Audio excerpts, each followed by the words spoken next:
நீர் ராசியில் பிறந்தவர்களுக்கு இந்த விஷயங்கள் ஏற்பட போகிறது. இந்த மாற்றங்கள் மூலம் என்ன மாதிரி நிகழ்வுகள் ஏற்பட போகிறது? பொதுவாக விருச்சக ராசியும் கடக ராசியும் மீன ராசியும் நீர் ராசியில் பிறந்தவர்கள். இப்போ இந்த நீர் ராசியில் பிறந்தவர்களுக்கு என்ன மாதிரியான யோகங்கள் ஏற்பட போகிறது, என்ன மாதிரியான விஷயங்களை தவிர்த்து கொள்ள வேண்டும், அதாவது உறவு முறைகளாக இருக்கட்டும், உணவு முறையாக இருக்கட்டும், தொழில் முறையாக இருக்கட்டும், குணாதிசயங்கள், இதை எல்லாமே நான் இந்த வீடியோவில் சொல்ல போகிறேன். இது ஒரு அடிப்படையான விஷயங்கள். இதை ஃபாலோ பண்ண பார்த்து நல்ல மாற்றங்கள் கண்டிப்பாக தெரியும். உதாரணத்துக்கு ஒரு விஷயம் நல்லா புரிந்து கொள்ளுங்கள்.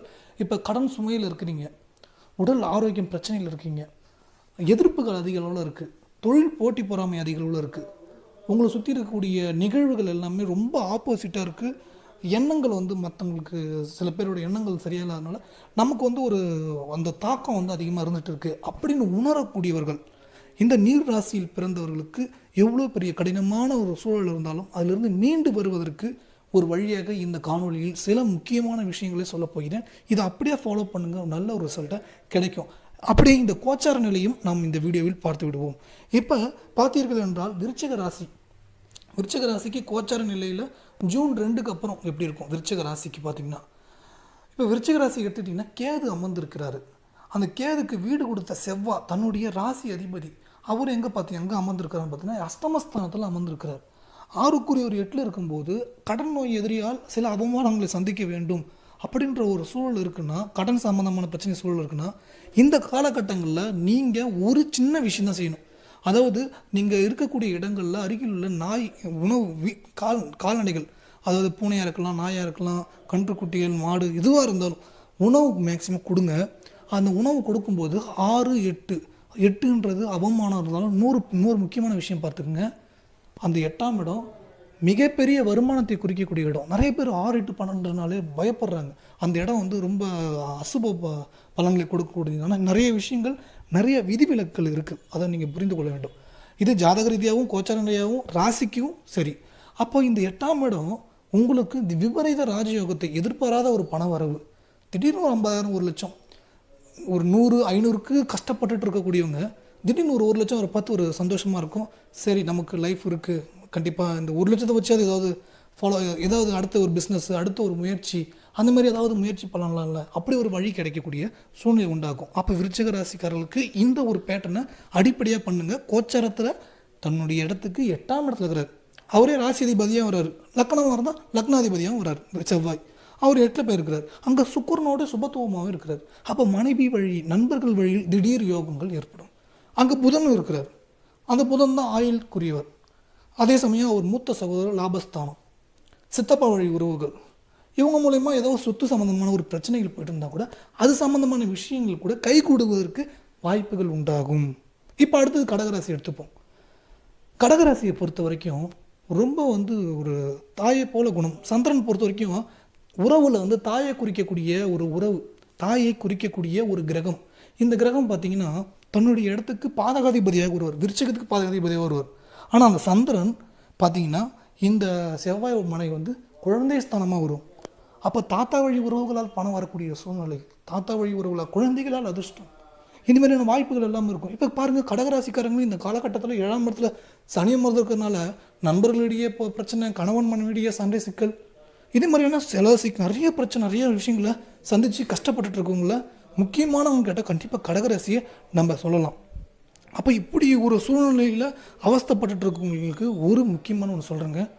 சந்திரன் தன்னுடைய ஆட்சி அமையக்கூடிய இடம், எந்த ராசி அதிபதினு கேட்டாலும் அந்த இடத்துல ஆட்சி பெறக்கூடியவர், சொந்த வீடு, அப்படி இருக்க பார்த்து சந்திரன் பார்த்திங்கன்னா கடகராசியை பொறுத்த வரைக்கும் அம்மாவை நல்லா பார்த்துக்கணுங்க. அம்மாவை நல்லா பார்த்துக்கணும், தண்ணீர் குடிக்க பார்த்தும், உணவு சாப்பிட பார்த்தும், யாரையும் நினைக்காதீங்க.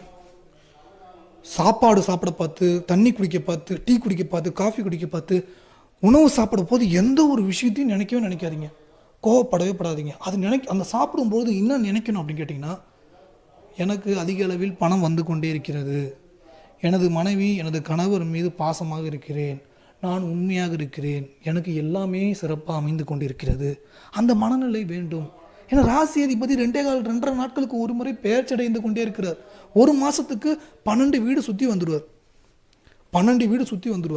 அப்படி சுற்றி வர பார்த்து மனநிலை மாறிக்கொண்டே இருக்கும். ஒரு நிலையான மனநிலை இருக்காது. ஸோ கடகராசியை பொறுத்த வரைக்கும் இதுதான் பிரச்சனை. அப்போ அம்மாவை பார்த்துக்குங்க, சாப்பிட பார்த்து நல்ல பாசிட்டிவான வார்த்தையை சொல்லுங்கள். இப்போ உங்கள் ஜாதகத்துக்கே எடுத்துக்கலாம், உங்கள் ராசிக்கே எடுத்துக்கிட்டிங்கன்னா 12ஆம் இடத்துல இந்த புதன் சுக்கிரன் செவ்வாய் 3 கிரகம் வந்திருக்கு. அப்போ வந்து பார்த்திங்கன்னா புதன் வந்து முயற்சிக்குரியவர், அவரே 12ல் உட்காந்துக்கிறார். அப்புறம் சுக்கிரன் வந்து பாதகாதிபதியாக செயல்படுவார். செவ்வாய் வந்து பார்த்திங்கன்னா குழந்தை குறிக்கக்கூடியது, தொழில் குறிக்கக்கூடியது.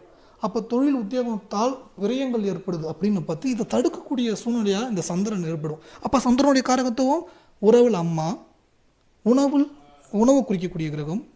ஸோ அப்போ அது சார்ந்த விஷயங்களை தொடர்ந்து செய்யும்போது நல்ல ஒரு பாசிட்டிவான ரிசல்ட்டை சீக்கிரமாகவே கிடைக்கும். அடுத்தது மீனராசி எடுத்துப்போம். மீனராசிக்கு எடுத்துக்கிட்டிங்கன்னா இந்த கெடுதல் செய்யக்கூடிய கிரகம் எல்லாமே 4ல் உட்காந்துருக்கு. புதன், சுக்கிரன், செவ்வாய் மட்டும் கொஞ்சம் சுபத்துவப்படுத்துது. ஏன்னா அவர் தான் குடும்பஸ்தானம், தந்தை ஸ்தானம். அவர் 4ஆம் இடத்துல இருக்கிறார். அப்போ வீடு வாகனங்கள் அமையக்கூடிய வாய்ப்புகள் உண்டாக்கும். வீடு வாகனம் சார்ந்த விஷயங்கள் அமையக்கூடிய வாய்ப்பு உண்டாகும். குடும்பத்தில் பிரச்சனை இருக்குன்னா கண்டிப்பாக சிக்கலில் மீண்டு வர்றதுக்கு வழிகள் ஏற்படும். தன்னுடைய குரு பார்த்திங்கன்னா 12ல் இருக்கிறார். 12ல் இருக்க பார்த்து குரு என்ன பண்ணுறாருன்னா விரயங்கள் அதிக அளவில் ஏற்படுத்துறார். வெளிநாடு மூலம் வருமானத்தை கொடுக்கக்கூடியவராக செயல்படுவார் இன்னொரு பக்கம். அப்போ விரயம் ஏற்பட்டுகிட்டே இருக்குன்னா தூக்கத்தை கெடுப்பார். இரவில் தூக்கம் வராது, தூக்கத்தை கெடுக்கக்கூடிய மனநிலையை கொடுத்து கொண்டே இருப்பார். அப்போ இந்த காலகட்டத்தில் என்ன பண்ணணும்னா மேக்சிமம் நைட்டில் தூங்குறதுக்கு முன்னாடி சாப்பிடக்கூடிய உணவும் நீங்கள் நினைக்கக்கூடிய விஷயங்களும் பார்க்கக்கூடிய செயல்களும் அனைத்தும் பாசிட்டிவாக இருக்கிறதுக்கு பார்த்துக்குங்க மேக்சிமம். ஏன்னா 12ல் குரு இருக்கிறாரு, ராசி அதிபதி, சொந்தம், உயிர், லக்கணம்.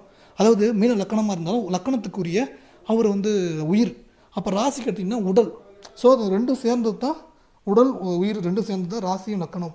இப்போ தன்னுடைய அதிபதி 12ல் அமர்ந்திருக்கும்போது விரயம் ஏற்படுறது, தூக்கத்தை கெடுக்குது. ஏன்னா அவர் வந்து தொழிலுக்குரியவர். தொழிலெல்லாம் தொட்டால் விரயமாகிட்டே இருக்குது மீன ராசிக்காரங்களுக்கு. இப்போ அது மட்டும் இல்லாமல் பார்த்திங்கன்னா மூத்த சகோதரர்களால் பிரச்சனை, இளைய சகோதரர்களால் பிரச்சனை. ஏன்னா இளைய சகோதரர் குறிக்கக்கூடியவர் தான் சுக்கிரன். அவரே அவமானத்தை கொடுக்கக்கூடியவராக இருப்பார். அவர் 4ஆம் இடத்துல போயிட்டார். அப்போ வந்து வீடு வாகன சம்பந்தமான பிரச்சனையை தகராறு பண்ணுறார். வாகனங்கள் செல்லும் போது பொறுமையாக செல்ல வேண்டும், எந்த ஒரு வேகத்தையும் வெளிப்படுத்தக்கூடாது. ஏன்னா 8க்குரியவர் 4ல் உட்காந்துட்டார். அதனால் வந்து ஏதாவது தம்பியை நினச்சிக்கின்னு வண்டி வேகமாக ஓட்டினாலும், ஏன்னா 8 அவமானம், விபத்தை குறிக்கக்கூடியவர். 3 தம்பி இளைய சகோதரர், 3 8க்குரியவர், 4ல் அமர்ந்திருக்கிற 4 வாகனம், 4 8 சம்மந்தம் பெறும்போது பொறுமை மிக அவசியம். மேக்ஸிமம் நீங்கள் எங்கே வெளியே போகிறீங்கன்னா தண்ணியை ஒரு டம்ளர் நல்லா பார்த்துட்டு பாசிட்டிவான வார்த்தையை சொல்லிவிட்டு குடிச்சிட்டு போங்க. ஏன்னா இங்கே நீர் ராசியை பொறுத்த வரைக்கும் நீர் சந்திரன் காப்பாற்றக்கூடியவர். இங்கே 2 பேருக்கும் ரொம்ப காப்பாற்றக்கூடியவர். விருச்சகத்துக்கு மட்டும்தாங்க நீசம் அடைகிறார். அப்போ விருச்சகத்தை நீசம் அடையும் போது மன ரீதியான குழப்பங்கள் இருந்துகிட்டே இருக்கும் விருச்சகத்தை பொறுத்த வரைக்கும். கடகராசி, விருச்சக ராசி, மீனராசியை பொறுத்த வரைக்கும் நீரில் நல்ல பாசிட்டிவ் வார்த்தை சொல்லி அதை குடிக்கும்போது உடல் ஆரோக்கியம், உங்கள் உடலில் இருக்கிற சிந்தனை செயல்கள் எல்லாமே பாசிட்டிவாக இருக்கும். அந்த வார்த்தைகளுக்கு அவ்வளோ பவர். ஏன்னா 8 நாள் சம்மந்தம் பெறும்போது பொறுமை அவசியம். வார்த்தைகளை எங்கேயும் விட்டு விடாதீர்கள், கடுமையாக நடந்து கொள்ளாதீர்கள். ஸோ இதெல்லாம் தவிர்த்து விட்டீர்கள் என்றால் உங்களுக்கான ஒரு சிறப்பான ஒரு வாழ்க்கை அமையக்கூடிய வாய்ப்பு ஏற்படும். ஸோ இதெல்லாம் சொல்லிட்டேன். பரிகாரம் என்ன அப்படின்னு கேட்டிங்கன்னா நீர் 3 பேருக்கும் பொதுவான காமனான ஒரு பரிகாரம். மற்ற பரிகாரத்தை நான் தெளிவாக விளக்கமாக சொல்லிட்டேன். ஸோ இதை பயன்படுத்துங்க. கண்டிப்பாக நீங்கள் நினச்ச விஷயத்தை அடைய முடிய வாய்ப்புகள் ஏற்படும். மிக முக்கியமான இன்னொரு விஷயம், நீங்கள் ஜாதகம் பார்க்கணும் ஆசைப்பட்டீங்கன்னா என்னுடைய வாட்ஸ்அப் எண்ணுக்கு உங்களுடைய ஜாதகத்தை அனுப்பலாம். ஜாதகத்தை அனுப்பிட்டிங்கன்னா நான் அதை பார்த்துட்டு உங்களுக்கு அதிகபட்சம் 2 மணி நேரத்துலேருந்து குறைஞ்சபட்சம் 2 மணி நேரம், அதிகபட்சம் 2 நாட்களுக்குள்ளே கம்ப்ளீட்டாக எழுதிட்டு வாய்ஸுக்களை சொல்லிவிடுவேன் ஜாதகத்தை. ஸோ ஆனால் ஜாதகத்தை நீங்கள் அனுப்புறதுக்கு முன்னாடி என்னுடைய பேங்க் டீட்டெயில் வரும், அதில் நீங்கள் பே பண்ணணும். பேமெண்ட்டை பொறுத்த வரைக்கும் நீங்கள் முடிவு பண்ணுறது தான், எவ்வளோ வேணாலும் பே பண்ணலாம். பே பண்ணிவிட்டு ஸ்க்ரீன்ஷாட் அனுப்பிட்டிங்கன்னா நான் வந்து எழுதிட்டு உங்களுக்கு கம்ப்ளீட்டாக எழுதிட்டு அதுக்கப்புறம் 2 மணி நேரத்துலேருந்து அதிகபட்சம் 2 நாளுக்குள்ளே உங்களுக்கு கம்ப்ளீட்டாக வாய்ஸ் டெக்கலை சொல்லிவிடுவேன். ஆனால் கட்டணம் என்பது நீங்கள் முடிவு செய்வது தான். விருப்பம் இருக்கவங்க தொடர்பு கொள்ளலாம். அப்புறம் ஜாதகம், திருமண தகவல் தொடர்பான சம்பந்தமான விஷயங்களை பதிவு செய்ய விருப்பப்பட்டால் அதை வாட்ஸ்அப்பில் தொடர்பு கொள்ளலாம். கண்டிப்பாக நான் சொன்ன இந்த விஷயத்தை அப்படியே ஃபாலோ பண்ணுங்கள். இந்த நீர் ராசியில் பிறந்தவர்களுக்கு எவ்வளோ பெரிய பிரச்சனை இருந்தாலும் மீண்டு வந்து விடலாம். 100% உறுதியாக உங்களுக்கு நம்பிக்கைக்குரிய வார்த்தையை சொல்வது மட்டும் இல்லை, இதுதான் உண்மை, நிஜம்.